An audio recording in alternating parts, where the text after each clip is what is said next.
fascinating combination, which many years ago, or not too many years ago, was considered almost like a paradox. So formal verification scientific progress, welcome.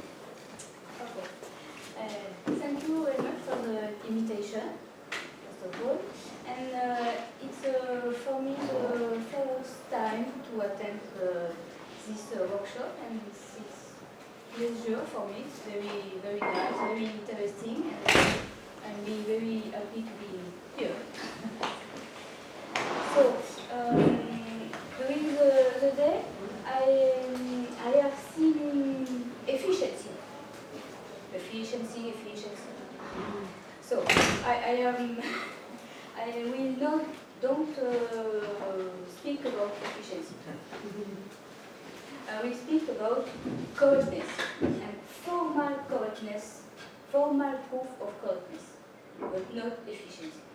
Because, well, for the moment, I hope maybe in the future, it's almost utopia, but one day it will be possible to speak about efficiency and formal correctness, but for the moment, it's very difficult. So this work it is a joint work with Sylvie Boldo, Francois, Clement, Juan-Christophe, Filliatre, Guillaume, Melquiond, and Pierre Weis.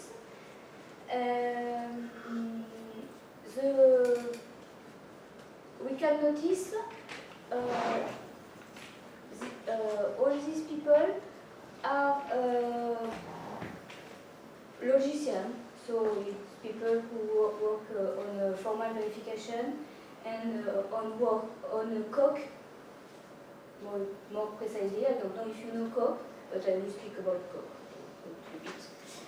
Except Francois Clement, and Francois Clement is a computing scientist, he's a mathematician.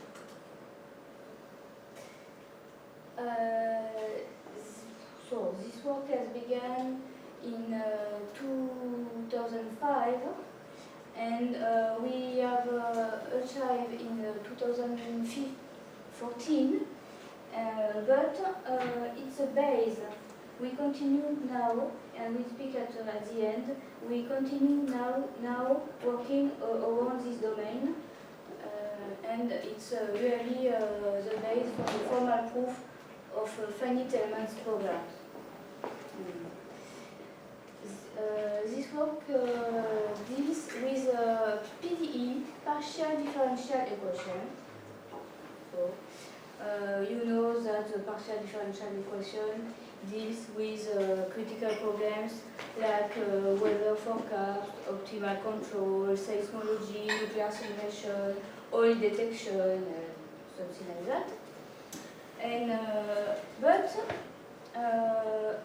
usually too complex to solve by an exact mathematical formula, and to do that it's necessary to approximate by numerical scheme over discrete grid. So numerician people made this kind of stuff all the way, and now our goal is to have a formal proof of the convergence of the numerical scheme. The novelty of this work and the originality is that we deal with formal proof of the convergence, but taking account rounding error. Rounding error, I think in the floating point error. So I will just speak about that later. So, what kind of difficulty for this kind of work? First of all, I just hear something like that 1 or 2 minutes ago. Formal proof and proof assistance software are complex. You're right. I agree with you. And for this, logic skills are mandatory. So people who know really this this kind of tools, first of all. And secondly, scientific computing programs involve also high-level applied mathematics. For example, Sylvie, Boldo, Guillaume, Melquiond, I am, and we don't know sufficiently mathematics to reproduce, to make formal proof in the assistant software. So for this reason, it's an interaction between two domains, logic and numerical computing. And the first question was which case study? At the beginning, in our mind, the idea was to prove the analytic gradient. Analytic gradient for the numerician people, it's really simple. So numerician people say to us, oh, it's okay, it's good, it's easy. But in assistant software, it was very, very too much complicated. Why? In Coq, but also in other systems, if you look at when the real numbers has been developed, it was only in 1998, for example. And so 20 years ago, it's very short time. So and to deal with this kind of program, it's necessary to have real numbers, necessary to have floating points, and all of this library was not developed yet. And for this reason, the analytic gradient was very complicated. And so we have choose wave equation. And to deal with this wave equation, 2005, 2014, almost 10 years. So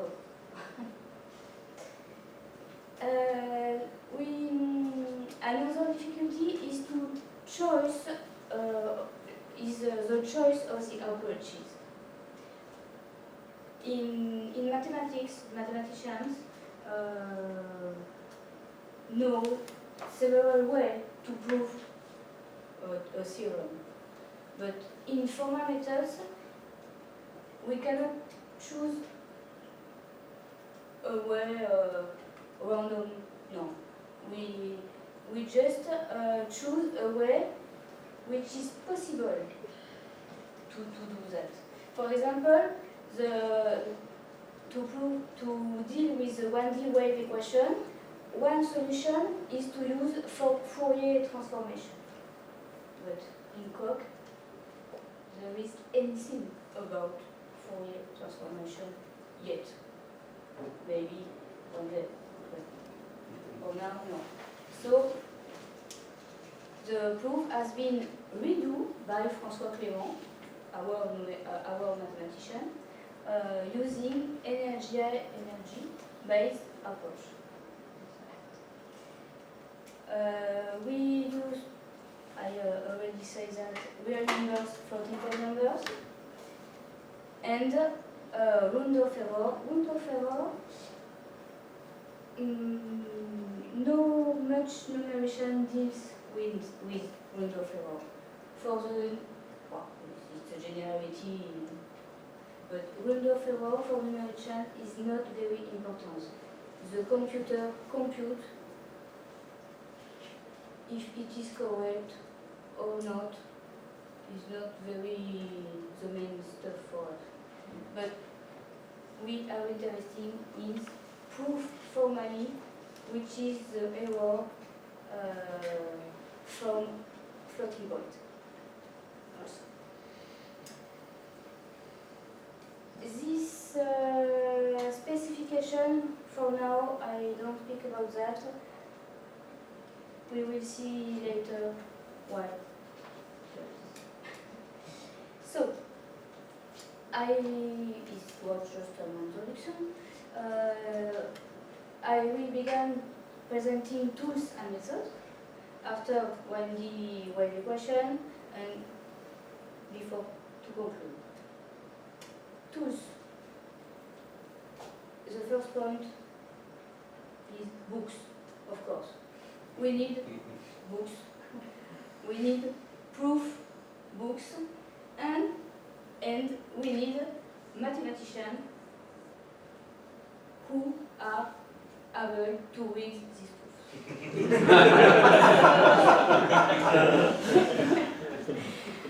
First of all. Secondly, we need floating points and real arithmetics, which has been developed, I remember that, only 20 years ago. That is to say, that library are in development, even now. And we need formal proof. Formal proof, what's that? It's a tool. We use Coq, there exist PVS, Paul, Isabelle, Misa, and so on. What is a formal proof tool? It's a finite sequence of deduction steps checked by a computer. So it's a tool, and you make the proof, and the computer checks the proof is correct. Combines higher order logic and a system of type for code in particular.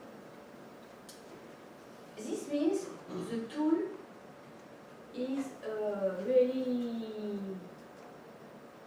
bad guy. So you cannot make an error.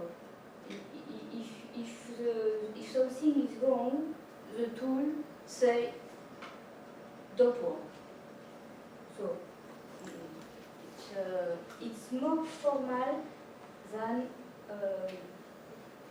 sorry for the mathematician, but it's more formal than the mathematician. Maybe a mathematician can forget an hypothesis. No, the tool don't forget hypothesis. And we need library of real number, floating point. But I said previously, the idea is to prove correctness of a programs. To prove correctness of a programs, it's that you have a programs, and we deal with this program that exists. So, and to prove that, Coq don't deal with programs. In Coq, you write your theorem and you prove your theorem. But Coq doesn't know programs, external programs. But you have a C program, for example, in our case, and so there exist also tools deals with program using annotation, and these tools generate side condition that will be formally proved by the tools. Maybe, I don't know if someone knows pharmacy, JC, Y, here. So, to summarize, you have an annotated C program by the human. After pharmacy, the plugin JC of pharmacy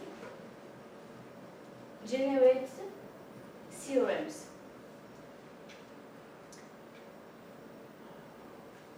These theorems can be proved by automatic provers,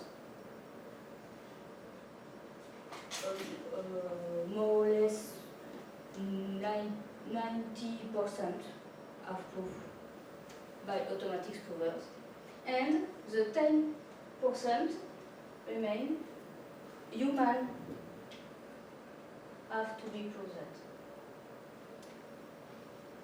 And after you have the proof theorem, and you can say that the program is correct with respect to its specification. So here we will speak about the human part of the code proof. So, Wendy wave equation. I suppose you know what is the Wendy wave equation. It's this one. So the application is airing, Rocks oscillation, oil prospection, and so on. You have initial conditions, and you looking for U sufficiently regular, this is important, such that this is a question, so just mathematics. I said previously, we are not able to provide exact solution of this equation, but we can approximate this solution. And to approximate this solution, the numeration use numerical scheme. This numerical scheme is called scheme at 3 points in some books and scheme at 5 points in other books. So, depends. But anyway, the important thing is that UJK, which is the approximation of the exact solution, depend of 4 points. These 4 points in blue. So now you have here the C program which computes this numerical scheme. You can see this program have 50 lines more or less. Remember this value, 50 lines of C. It's really short, really simple, no difficulties for the C program. Now, to prove the numerical scheme, we have to prove 3 properties. Convergence. Convergence is that the discrete solution gets closer continuous solution as the discretization step tends to 0. You see here big O. Do you remember in the last slide? Wow.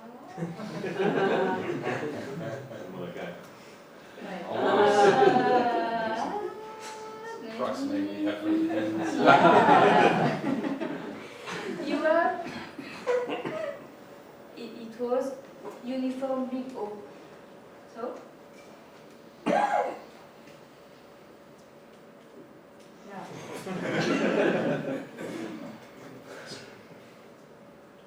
And this big O, it was the difficulty of this work. This difficulty during 2 years to find how the solution to formalize in Coq the good big O. Just speak about that just after. And so we have to prove also the consistency property and the stability property. The stability, as I said previously, the novelty of this work is combines method error and round-off error.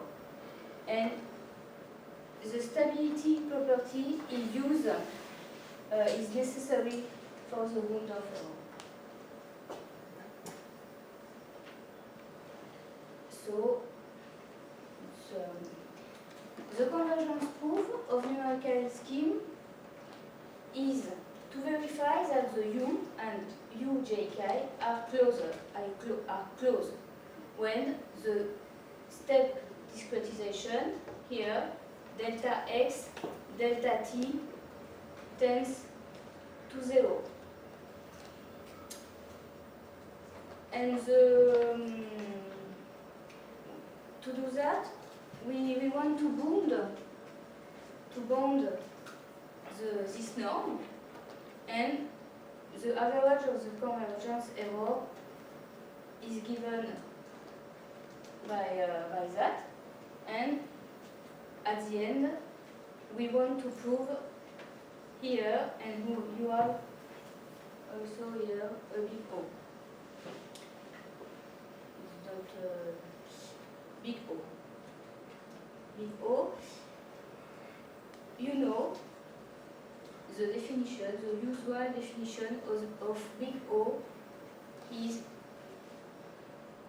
this definition with for all x R.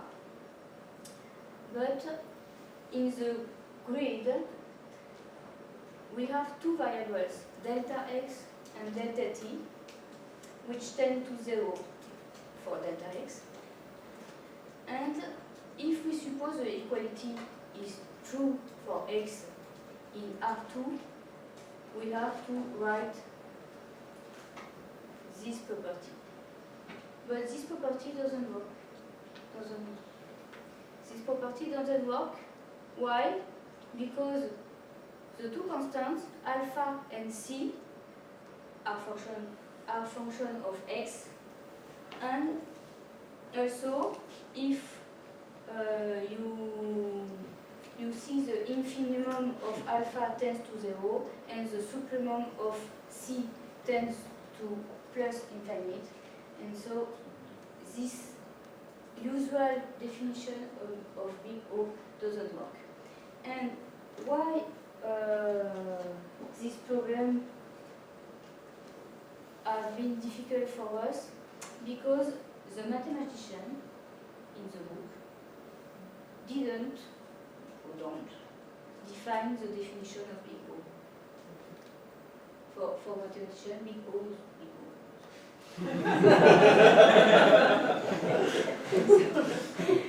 It's bourgeois, it's okay. Yeah. So the results are wrong under that definition? No. The mathematics of it, I mean. No, results are not wrong, but The proofs, I mean, are the proofs wrong? Oh, results true. the proof, well, modulo some inversion between for all and there exists. Sometimes mathematicians switch for all. Just like all our students, yeah. Yes, you're right, yeah. But the results are not wrong if you suppose the mathematician use the good big O. But the good big O is not precise and it's not the usual definition. And the definition which is necessary is the uniform big O. Uniform big O is the restriction of the notion. Instead R2, you use a part omega of delta x uniformly, and for this definition here, you have a great property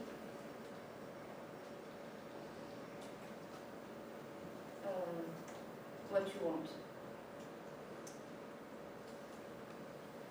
So,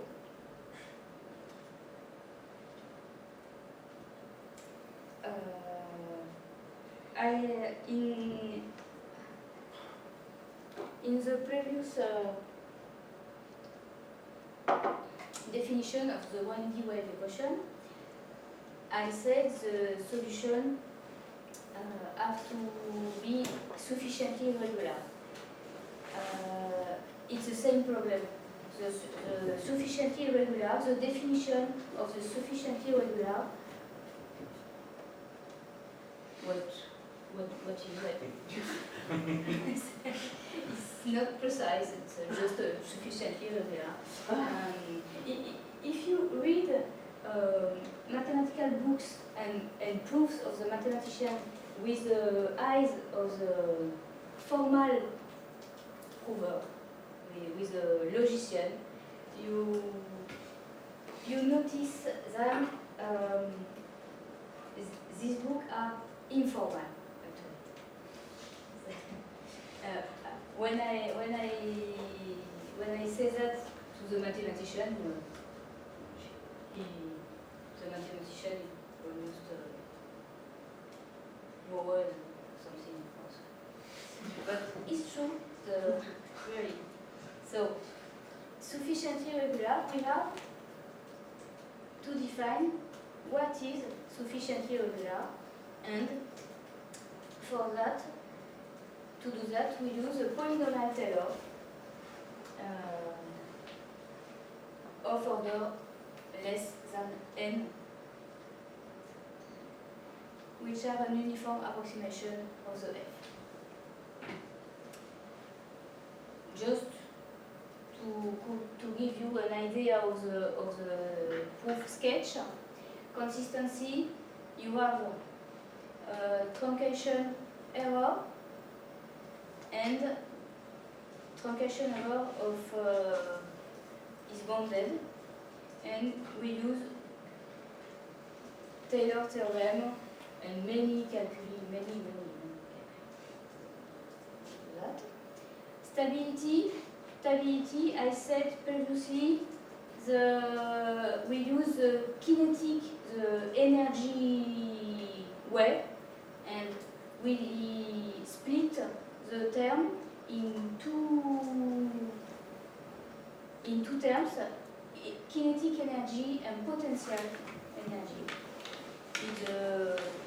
This kind of proof is not very detailed in the book.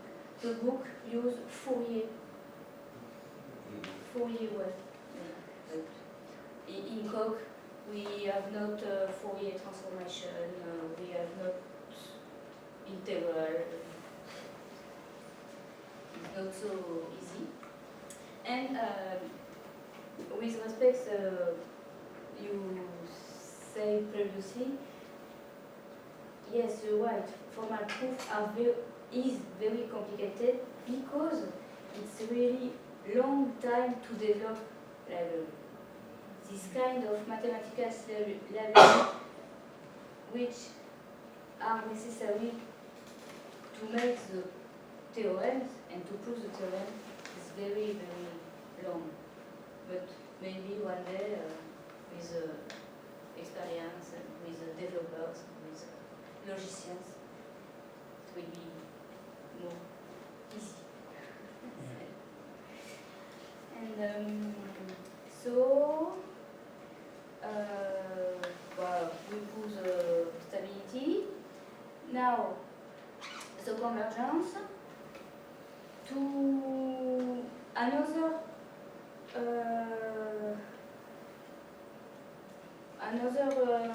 conditions which we have added with respect books, mathematician books, is that we have what is sigma, Zeta. Zeta? Yeah. Zeta. Zeta. Psi. So, this one. So, the other one. Well, that's how I say it. Yeah. So, the CFA condition, which is really well known by numericians, say just this part, and we have this second part for the finite group, here the final slope. Because in our proof we have begun to proving the conversion for the infinite slope, and after that to prove the convergence for the finite slope we have modified the proof, and it has been necessary to introduce another condition. For the finite slope, the big O is here. You can see our previous definition of big O is fine for this definition. Yes. And a Taylor expansion of degree 4 is sufficient. Here, an example of a code of Koch. If you don't know the face of Koch, you have here an example. This lemma, convergency, is this one. So, is sufficiently regular degree 4 for here of the solution. The scheme is convergence. The definition of that is just here for P and Q, and you notice that you have P equal to E and Q equal to this is 2 delta x2 plus delta t2. Okay. Here, oops, CFL is the big O, represents the big O, and so on. And you have an idea of the kind of proof the human have to write manually. Actually, so the Koch proof are 4,500 lines of Koch, like that. Automated proof. No, Manual. human. Only manual. Also human. Only human. Okay. Because statics do some automation. I mean, in Idris, for example, or either you have to write it by yourself. You don't have text. Yes. So in this tactic, there are automatic tactics, but anyway, the human have to write the tactic. So it's not automatic prover like simplify, like vampire, like another prover you prove of first order that prove automatically. Oh no! Even if you use some automatic tactics, the human have to write. So in this line, the development is. And we can notice it as long as a paper proof, not a proof of the books. No, the proof in the mathematician books are shorter, more short. Because that would be about 100 pages. But wouldn't it? François Clement Yeah. rewrite the proof of the books to be near the Koch things, the Koch way to make the formal proof. And this 4,500 lines as long as a paper proof of Francois Clement. We have one axiom for the infinite rope about the exact solution, and the consequence is the scheme is numerically stable. So we have formally proof that the scheme method is correct. But now, I said previously, we deal with Rundorf error also. This work is mainly the work of Sylvie Boldo, because in our group the specialist of the floating point error is Sylvie Boldo. And I will try to speak about this work. So, reminder, in our program, in our C program, you have these two lines which compute the schema, the scheme. With the naive techniques, we obtain this approximation that the P ik minus the exact value of Pik is about big O 2K. But this, it is far too much because some errors cancel each other out, and Sylvie has discovered this one making the proof. So it's using the formal proof tools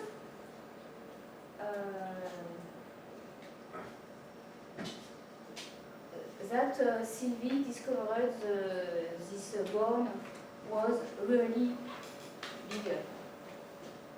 Sorry, is K the time domain or is that the space domain? I can't remember whether K or I is the space or time domain. What? Is K the time domain? This kind? The power. The power. Yeah, is K, K, is that the time domain? Yes. Yeah, okay, thank you.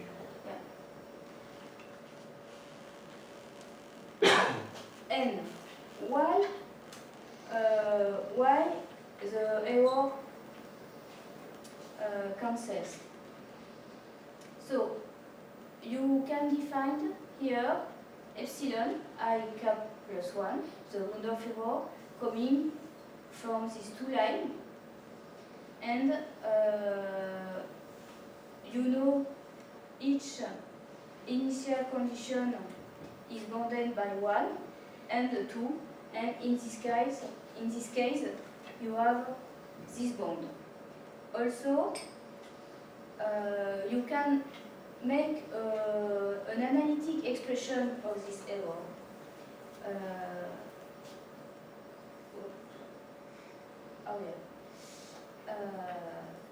Using these epsilons, and after that, the analytic expression is the definition of alpha AK. This definition of alpha has been constructed making the proof. And but the problem was what to do with this definition in the formal proof. And so making some tries and something like that, for A near 1, we have noticed that each line, the summation of each line was equal to 1, 2, 3, 4, until k plus 1. And using that, we have constructed the real analytic expression of the Rundorf error. And this analytic expression is really novelty due to the useness of this formal proof.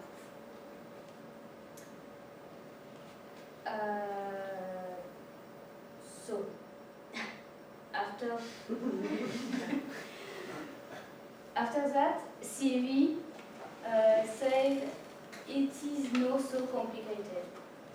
So, if she says that. Okay, but it is not so complicated, but we cannot take place of the double pyramidal summation. And for formal proof tool, it's a little bit not complicated but tricky. Now, and the round of error, if you remember, the naive value was 2k, and now the real round of error is k 2. So it's really interesting. We have an expression, complex, and the mathematical conventions of the scheme allow to guarantee that the exact value of PIK is bound. Now, so for the moment, we have proved a method error.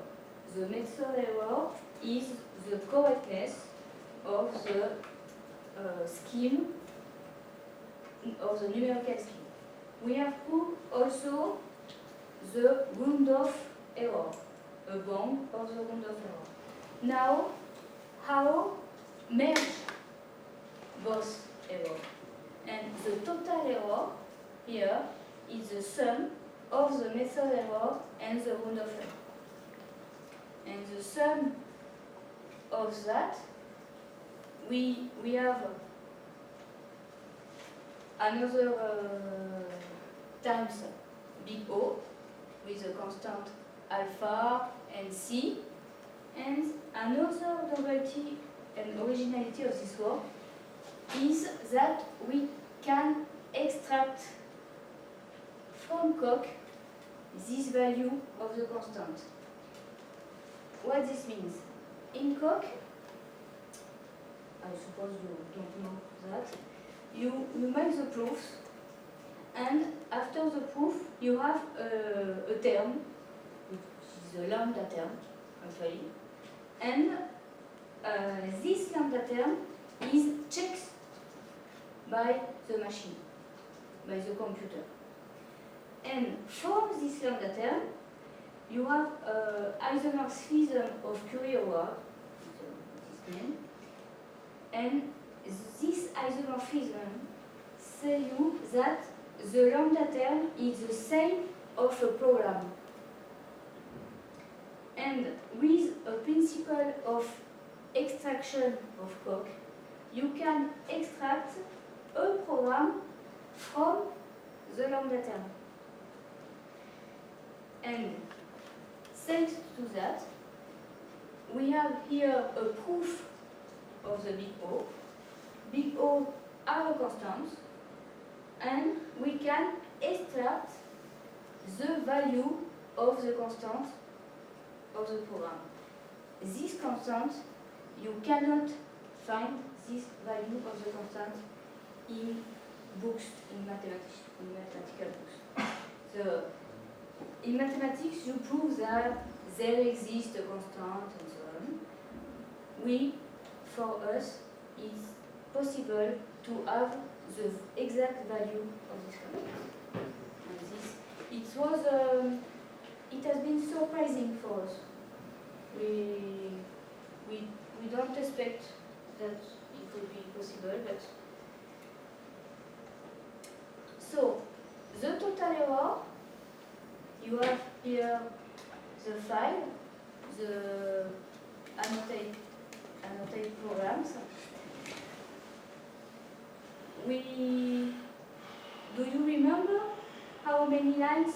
15. Of the 15, yes. Here it's 28 with a commentary. Yes. 15 lines of C. and 220 lines of annotation, of logical annotation for JC and pharmacy for the obligation proofs. So you have 12,000 lines of code generated and 4,500 lines of code proved by human.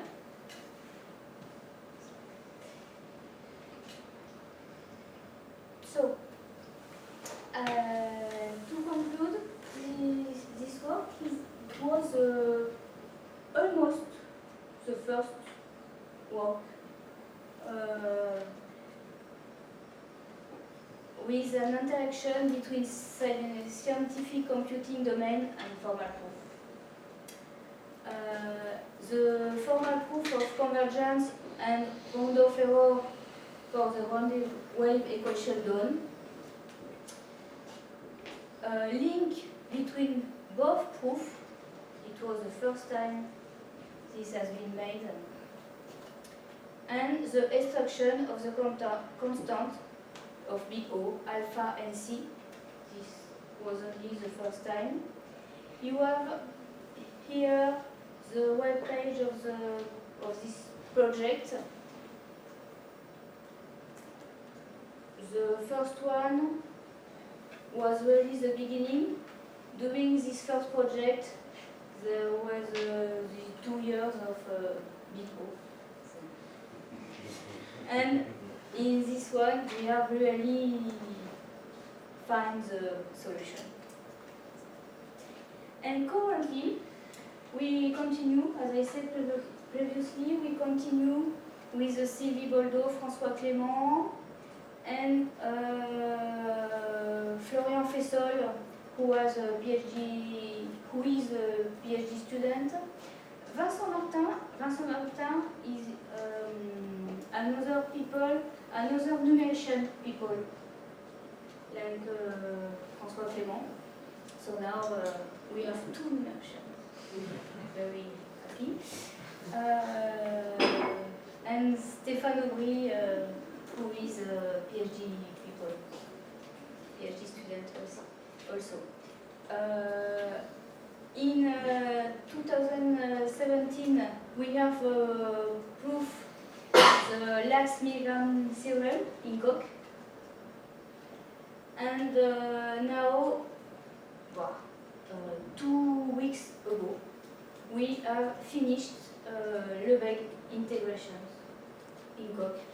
So these 2 theorems will be very useful to prove a real problem of numerical analysis. Because 1D wave equation for the numeration people is very trivial.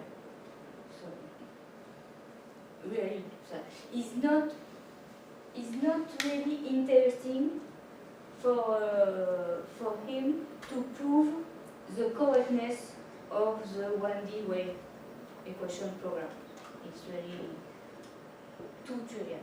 But there exists a library of finite elements, and that this kind of library is very critical. It's much more critical, and for him it's a real problem, and the goal, I don't know, into 10 years, or I don't know, it's impossible to know. It's to prove the correctness of this kind of library. And we have here the web page of this project is finished. We have proved that Lax-Milgram theorem, and now we have another project for the Lebesgue integration. So, thank you for your questions.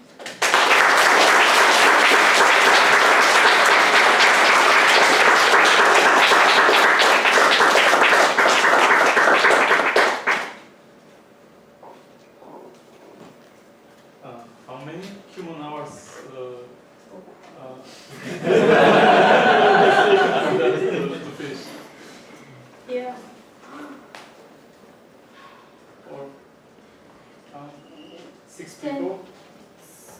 10 years for 5 people. 10 years for 5 people. 5 people, but For not 15 lives, of course. yes, but not 100%. I don't know, maybe 6 months per year. Well, 5 years or 5. Okay. I'm just, so I think you were using an explicit method, weren't you there? The numerical methods of what's called an explicit Euler method. Yes. If you use, let's say you used implicit Euler, Implicit. yeah, there's an implicit where you don't know, well, it's a different numerical scheme that's quite similar to the explicit scheme I don't know. your numerical Yeah. people would know. Okay, so I was going to say, how easy would it be to adapt your proof if you change the numerical scheme slightly? Because so it's like Crank Nicholson. Crank Nicholson's the one you normally use.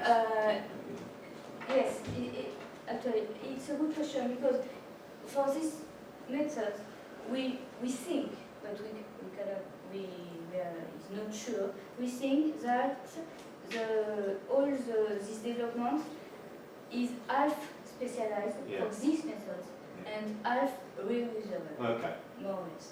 And this schema has been chosen by our numerician because he thinks that is more simple. That is the simplest, yeah. So, Yeah.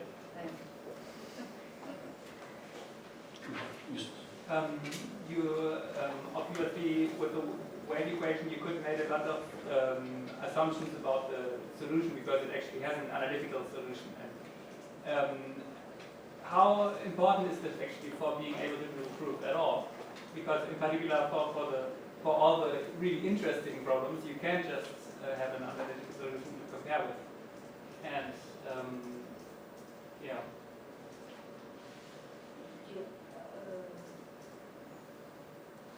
So the question is if the analytic solution is sufficient? I mean, for the Navier-Stokes equation, it's actually a big problem if continuous solutions even exist in the general case. So that would probably be a problem for the proof. Yeah. For this reason, we don't know how to do that. Just to clarify, so you can't make a statement that says if a solution exists, then actually this discretization actually has the following property that it converges upon the solution.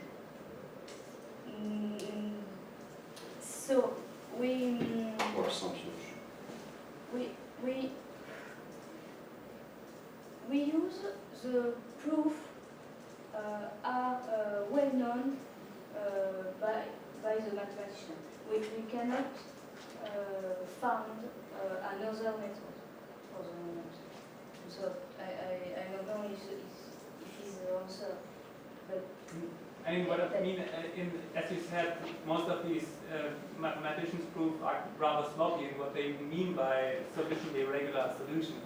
And if this is, in your case, you really need to narrow it down. And you talked about how you use Taylor expansion, but I guess this also gets more difficult if you have a nonlinear differential equation where you can't just compare it. But I'm interested in those, you said at the end that you actually use the Milgram theorem, so probably it's actually better applicable to elliptical differential equations than to hyperbolic ones. Maybe that's the thing.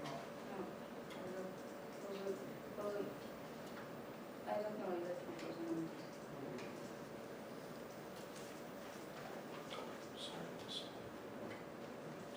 You mentioned that you couldn't have both correctness and performance. So in what way did you have to compromise the performance to be able to prove this result? The C code looked reasonable, it wasn't paralyzing, I think. You couldn't see any compromises there. Paralyze what? So, but my point is, a C code look like how I would write it. So I couldn't.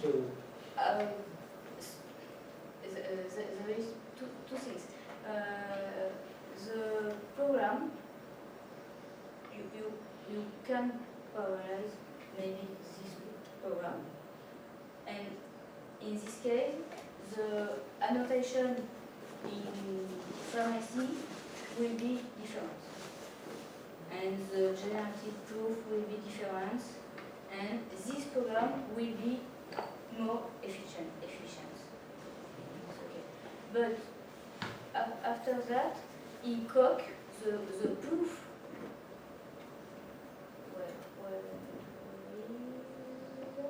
The proof of the theorem which has been generated by the pharmacy and GC will be similar. So the proof will not be more efficient. And if you change the program, you change the proof, but we have no efficiency gain of the proof. For the program, yes, but and the pharmacy tools don't deal with the parallel stuff for the moment. So we cannot know this with it. Okay, so if I remember the process, how it works, is you put annotations first, so humans put annotations on C program, then there is pharmacy plugin that extracts some theorems. So we can assume human puts correct annotations, but how do we know that theorems extracted by pharmacy are actually enough to prove what this specification means? I can show you the kind of annotation, but you write if the annotation are wrong or bad, you are not able to prove the theorem. Yeah, but we can assume annotations are right, but you still have this step when pharmacy is doing something with these annotations and create some theorems. Like, how do we know that these theorems are enough to prove these annotations? Like, pharmacy is not proved itself, right? So you are like, having some unproved step in all this process.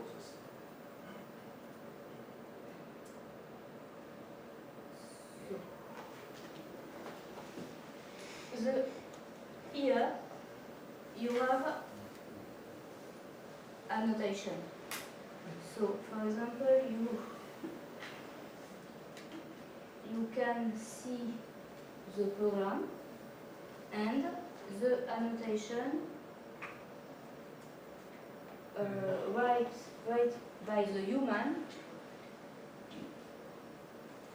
began by this two characters, and if the annotation is bad, your generating theorem are bad, and it's impossible to prove the generative theorem. And you back to correct the annotation. Yeah, but my question is, if annotations are good, Yeah.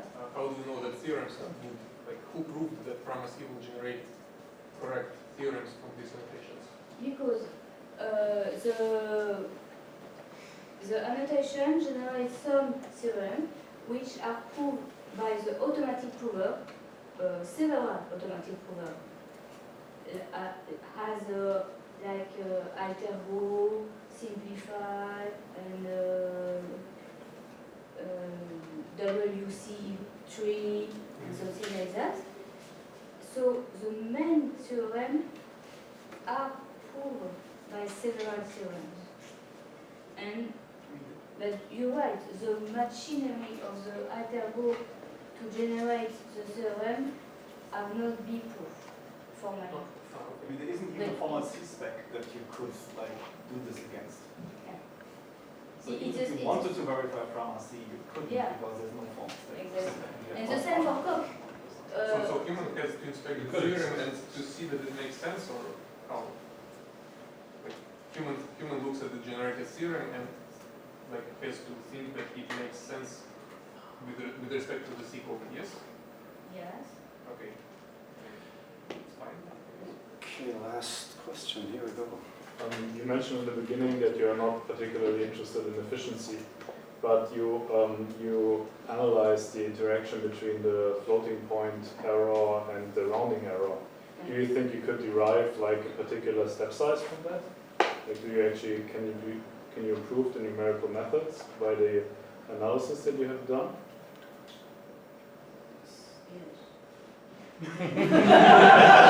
Yes. Yes. I don't know how, but it's another domain for us. Yes. That would be pretty cool, I think. Yeah. Thank you very much again.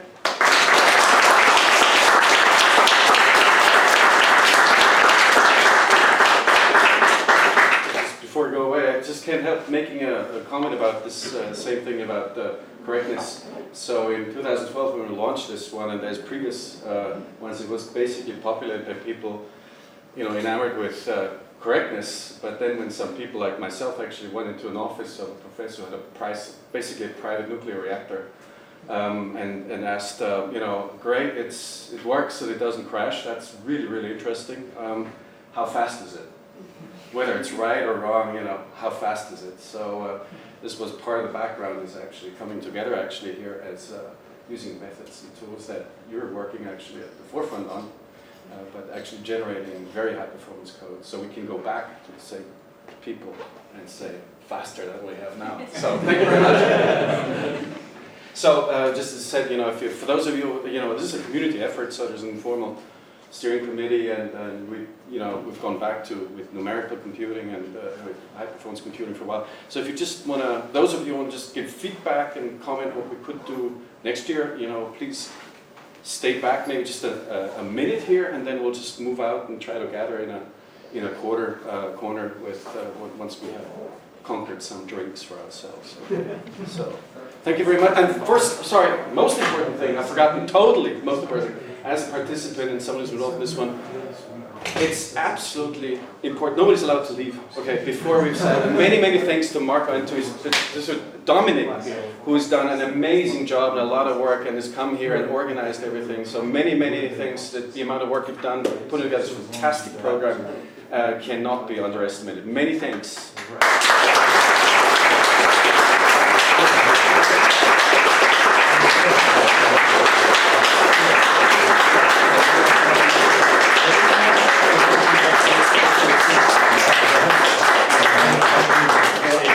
It's been a great day, thanks to everyone. I really, really enjoyed it.